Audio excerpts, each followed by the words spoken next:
आपका अवचेतन मन और वैवाहिक समस्याएं। 165।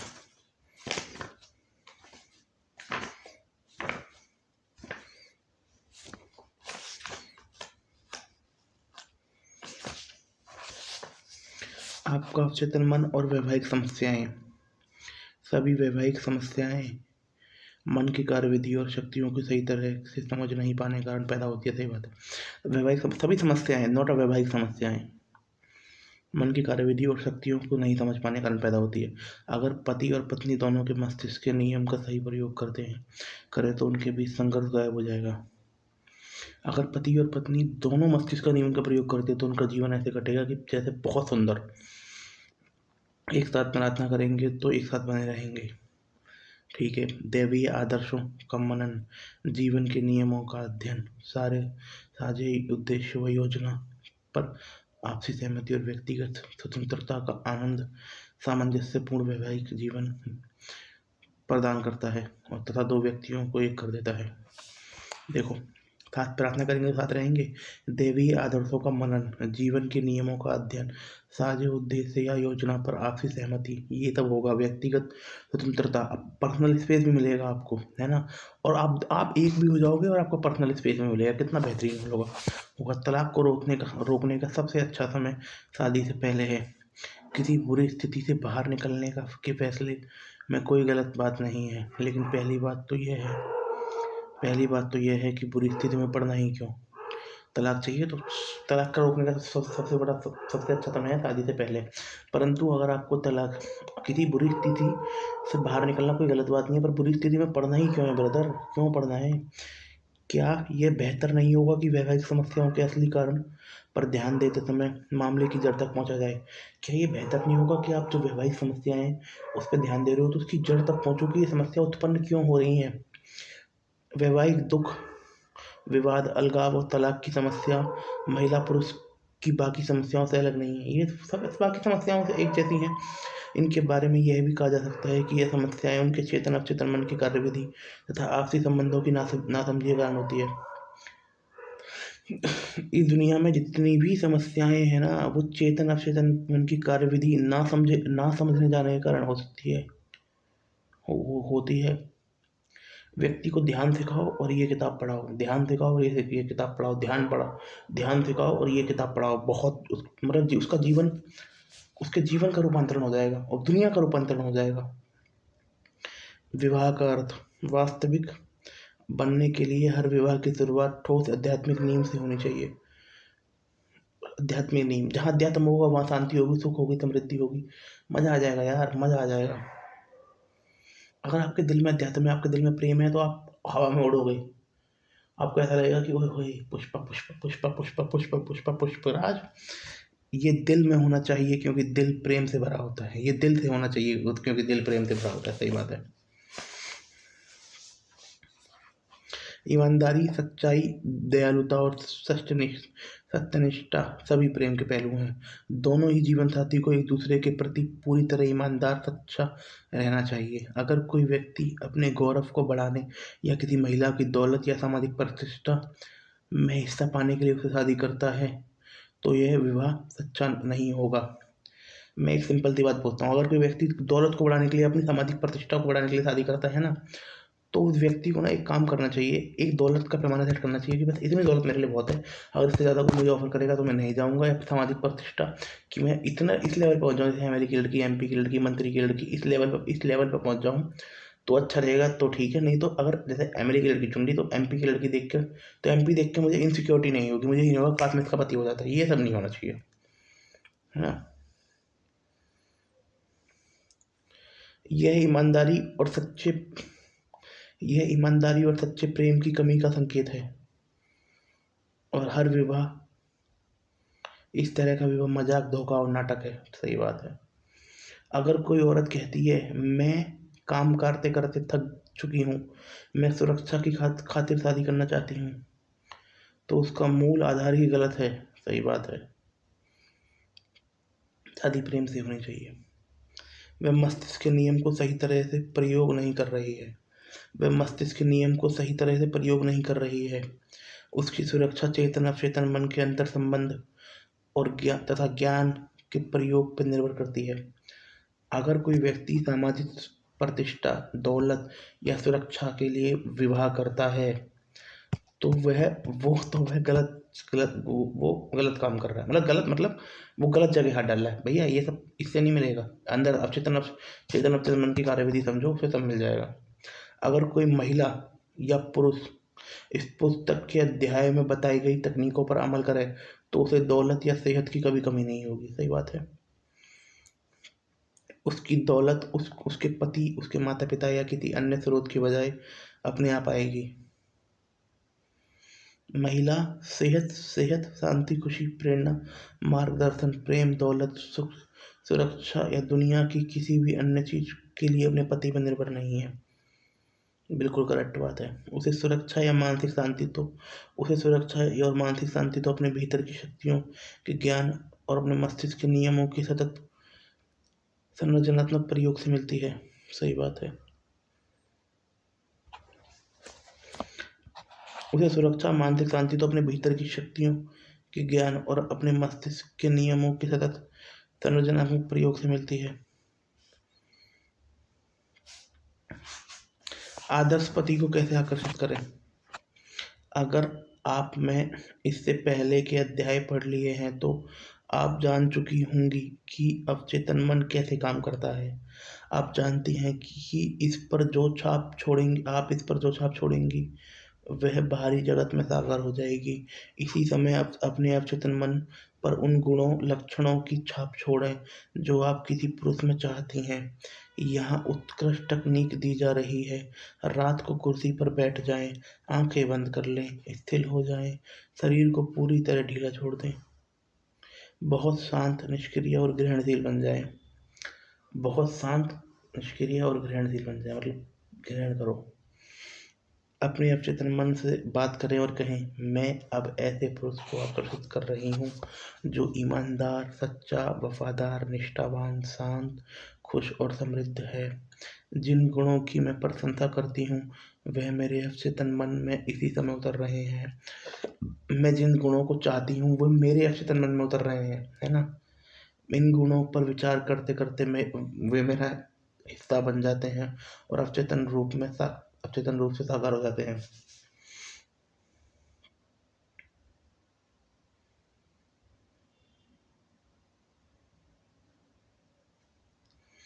मैं जानती हूँ कि आकर्षण का नियम अचूक है और मैं अवचेतन मन के अनुसार अपनी ओर किसी पुरुष को आकर्षित करती हूँ। वह जानती है, पहले तो उसने अपने नियमों को, पहले तो गुण बता दिए। बोला कि आकर्षण का नियम अचूक है और मैं अपने अवचेतन के अनुसार अपनी ओर किसी पुरुष को आकर्षित करती हूँ। मैं उसे आकर्षित करती हूँ जिसे मैं अपने अवचेतन में सच्चा महसूस करती हूँ। सही बात है। मैं जानती हूँ कि उसकी शांति और सुख को बढ़ा सकती हूँ। यह मेरे आदर्शों से प्रेम करता है और मैं उसके आदर्शों से प्रेम करती हूँ। वह मुझे बदलकर नया नहीं बनाना चाहता, ना ही मैं उसे बदलकर नया बनाना चाहती हूँ। हमारे बीच आपसी प्रेम, स्वतंत्रता और सम्मान है। नहीं,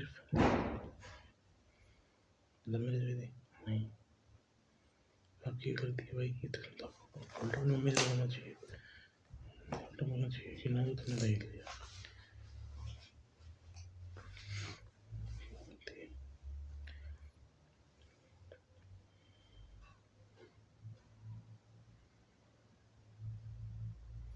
अपने अवचेतन मन में विचार भरने से इस प्रक्रिया का अभ्यास करें। अपने अवचेतन में विचार भरने की इस प्रक्रिया का अभ्यास करें। फिर आपकी ओर ऐसा पुरुष आकर्षित हो जाएगा जिसमें वही गुण या लक्षण होंगे जिनकी आपने मस्तिष्क के रूप में कल्पना की थी।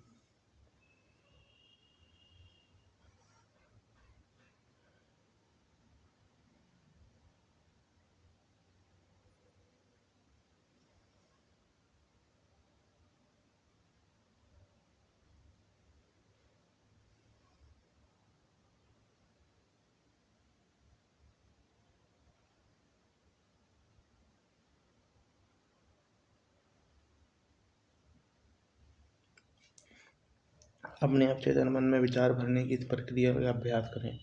फिर आपको ऐसा पुरुष फिर आपकी ओर ऐसा पुरुष आकर्षित होगा जिस वही गुण और लक्षण हों जिसमें वही गुण और लक्षण होंगे जिनकी आपने अपने मस्तिष्क में कल्पना की थी। आपकी अवचेतन बुद्धिमत्ता आपके लिए ऐसा रास्ता खोल देगी जिसके द्वारा आप दोनों मिल सकेंगे। ऐसा आपके अवचेतन मन के अछूत और अपरिवर्तनीय प्रवाह के अनुरूप होगा। अपने भीतर सर्वश्रेष्ठ प्रेम, निष्ठा और सहयोग देने की तीव्र इच्छा रखें। प्रेम के इस उपहार के प्रति ग्रहणशील रहे जो आपने अपने अवचेतन मन को दिया है।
आदर्श पत्नी को कैसे आकर्षित करें? अपनी आदर्श जीवन साथी को आकर्षित करने के लिए नीचे दी गई सकारात्मक घोषणा करें। मैं अब उपयुक्त महिला को आकर्षित कर रहा हूँ जिसके साथ मेरा पूरा तालमेल होगा। यह आध्यात्मिक मेल है क्योंकि यह दैवीय प्रेम है। यह प्रेम किसी ऐसी महिला के व्यक्तित्व द्वारा काम कर रहा है जिसके साथ मेरी जोड़ी आदर्श रहेगी। मैं जानता हूँ कि मैं इस महिला को प्रेम, प्रकाश, शांति, खुशी दे सकता हूँ। खुशी तो है जो महसूस करता हूँ और विश्वास करता हूँ कि मैं इस महिला के जीवन को पूर्ण व अद्भुत बना सकता हूँ। मैं अब आदेश देता हूँ कि उसमें ये गुण और आदतें हैं। आध्यात्मिक है, निष्ठावान है, वफादार है, ईमानदार है, वह सामंजस्यपूर्ण है, शांत है, खुशमिजाज है, हम एक दूसरे के प्रति प्रबलता से आकर्षित हैं। जो प्रेम, सत्य और सुंदरता से संबंध रखता है वही मेरे अनुभव में आ सकता है।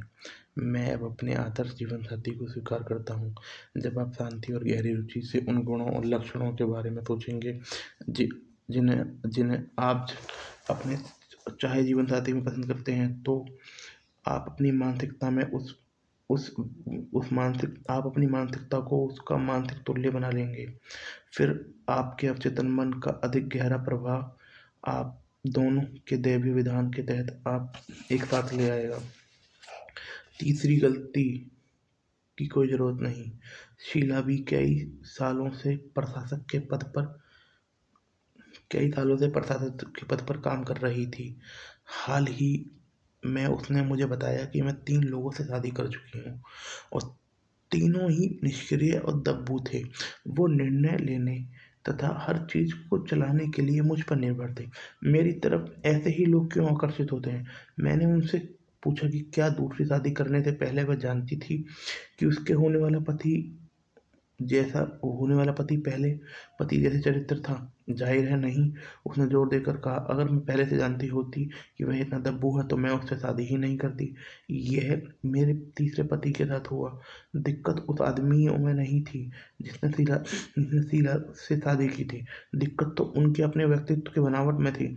वह बहुत ही हठीली थी और हर स्थिति पर नियंत्रण करना चाहती थी। एक स्तर पर वह ऐसा जीवन साथी चाहती थी जो दब्बू और निष्क्रिय हो, ताकि वह स्वयं निर्णायक भूमिका निभा सके। साथ ही उनकी अधिक गहरी आवश्यकता ऐसे जीवन साथी की थी जो बराबरी का हो। उसकी अवचेतन तस्वीर ऐसे व्यक्ति को आकर्षित कर रही थी जिसे वह चाहती तो थी, लेकिन शादी के बाद उसे पता चलता था कि वह वास्तविक आवश्यकता उसकी आवश्यकता पूरा नहीं करता था। उसे सही प्रार्थना प्रक्रिया अपनाकर इस दुष्चक्र को तोड़ना सीखना पड़ेगा। उसने किस तरह नकारात्मक दुष्चक्र तोड़ा? शीला बी ने आखिरकार एक सरल सच्चाई जान ली। अब जब आप यकीन करते हैं कि आप आदर्श पार्टनर पा सकते हैं, तो आपको अपने विश्वास के अनुरूप ही मिलेगा। सही बात है। किस तरह इसने आखिरकार शीला भी सच्चाई जान ली। जब आप यकीन करते हैं कि आप आदर्श पार्टनर पा सकते हैं, तो आपको अपने विश्वास के अनुरूप ही मिलेगा। पुराने अवचेतन तंत्र को तोड़ने तथा अपनी तरफ आदर्श जीवन साथी को आकर्षित करने के लिए शीला ने ये प्रार्थना का प्रयोग किया। मैं अपनी मानसिकता में उस तरह का व्यक्ति रख रही हूँ जिसकी मैं गहराई से इच्छा करती हूँ। मैं जिस पुरुष को पति के रूप में आकर्षित करती हूँ वह प्रभावी, सशक्त, प्रेमपूर्ण, सफल, ईमानदार, वफादार और निष्ठावान है। उसे मुझसे प्रेम और खुशी मिलती है। मैं उसकी बताई राह पर चलना पसंद करती हूँ। ठीक है, पूरा तोड़ने में मैं अपनी मानसिकता में उस तरह का व्यक्ति रख रही हूँ जिसकी मैं गहरी इच्छा करती हूँ। मैं जिस तरह का पति के रूप में आकर्षित करती हूँ वह प्रभावी, सशक्त, प्रेमपूर्ण, सफल, ईमानदार, वफादार और निष्ठावान है। मुझसे प्रेम और खुशी मिलती है। मैं उसकी बताई राह पर चलना पसंद करती हूँ। मैं जानती हूँ कि वह मुझे चाहता है। मैं उसे चाहती हूँ। मैं ईमानदार, सच्ची, प्रेमपूर्ण और दयालु हूँ। मैं मेरे मेरे पास उसे देने के लिए अद्भुत तोहफे हैं।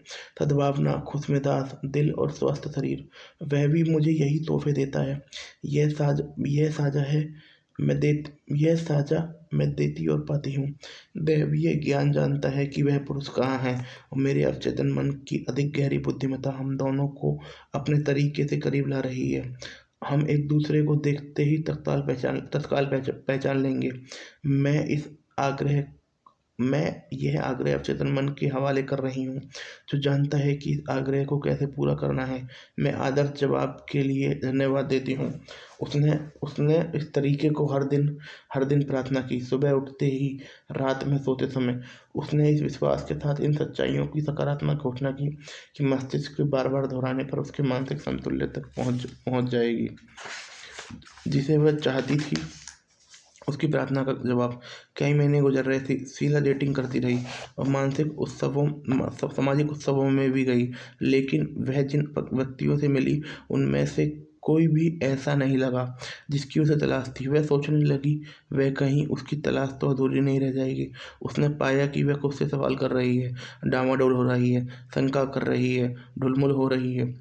इस मोड़ पर उसने खुद को याद दिलाया कि असीमित बुद्धिमत्ता इस काम को अपने तरीके से कर रही है। इसके बारे में चिंता करने की कोई ज़रूरत नहीं है। जब उसे कोर्ट से तलाक का आखिरी आदेश मिल गया, तो उसे मुक्ति और मानसिक स्वतंत्रता का गहरा एहसास हुआ। इसके बाद जल्दी ही उसे एक मेडिकल कंपनी के प्रमुख प्रशासक का नया पद मिल गया। नौकरी के पहले दिन एक वरिष्ठ डॉक्टर उसके कमरे में परिचय करने के लिए आया। जिस दिन शीला ने अपने पद के लिए इंटरव्यू दिया था, उस दिन वह एक मेडिकल कॉन्फ्रेंस में भाग लेने के लिए शहर के बाहर गए थे। जिस पल वह अंदर आए, वह जान गई कि यही वह पुरुष है जिसके लिए यह प्रार्थना कर रही थी। जाहिर है डॉक्टर को भी इसका अंदाजा हो गया। 1 महीने के भीतर के डॉक्टर ने शीला के सामने शादी का प्रस्ताव रख दिया। बाद में उनका वैवाहिक जीवन सुखद रहा। यह डॉक्टर निष्क्रिय या दब्बू किस्म के नहीं थे। वे सशक्त, आत्मविश्वासी और निर्णायक थे। अपने क्षेत्र में बहुत सम्मानित थे और कॉलेजों के दिनों में बहुत अच्छे खिलाड़ी भी रह चुके थे। गहरे आध्यात्मिक व्यक्ति भी थे। शीला को वह जीवन साथी मिल गया जिसके लिए उसने प्रार्थना की थी। ऐसा इसलिए हुआ क्योंकि उसने इसका मानसिक रूप से तब तक दावा किया जब तक कि वह संतृप्ति के बिंदु तक नहीं पहुंच गई। दूसरे शब्दों में, वह मानसिक और भावनात्मक रूप से अपने विचार के साथ एकाकार हो गई तथा उसका हिस्सा बन गई। क्या मुझे तलाक ले लेना चाहिए? तलाक नितांत व्यक्तिगत फैसला है। इसका ऐसा आम जवाब नहीं है हो सकता जो सब पर सही बैठता हो। जाहिर है कुछ मामलों में तो शादी ही नहीं होनी चाहिए। दूसरे मामले में तलाक की समस्या का समाधान नहीं है। समस्या का समाधान नहीं है। तलाक एक व्यक्ति के लिए सही और दूसरे व्यक्ति के लिए गलत हो सकता है। जिस व्यक्ति को तलाक दिया जा रहा है वह झूठी जिंदगी जी रहे हैं। कई लोग विवाहित लोगों से ज़्यादा सच्चे और बेहतर हो सकते हैं। उदाहरण के लिए, एक बार मुझसे एक महिला ने परामर्श लिया। उसका पति उसे मारता पीटता था, उसके नशे की लत के लिए उसके पैसे चुरा लेता था। उस महिला को बचपन से सिखाया गया था कि शादी पवित्र और स्थायी होती है तथा तलाक अनैतिक होता है। मैंने उसे बताया कि सच्चा विवाह दो दिलों का मेल होता है। अगर दो दिल सामंजस्य, प्रेम और ईमानदारी से एक होते हैं तो वह आदर्श विवाह है। प्रेम करना दिल का पवित्र कर्म है। मेरी बात सुनने के बाद वह जान गई उसे क्या करना चाहिए। वह अपने मन में जानती थी कि ऐसा कोई दैवीय नियम नहीं है जो उसे मजबूर करता हो कि वह धौंस में रहे, डांट खाती रहे, पिटती रहे। इसलिए क्योंकि किसी ने एक बार कहा था, आज से तुम दोनों पति पत्नी हो। अगर आप असमंजस्य में हो क्या करना चाहिए, तो मार्गदर्शन मांग लें। जान लें कि हर सवाल का हमेशा कोई ना कोई जवाब होता है और यह आपको मिलेगा। आपकी आत्मा की खामोशी से आपको जवाब मिले, उस पर अमल करें। यह आपसे शांति में बोलती है।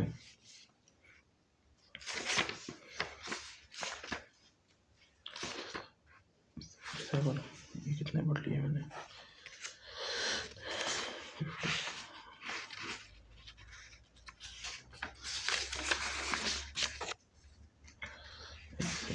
यहाँ तक पढ़ लेता हूँ।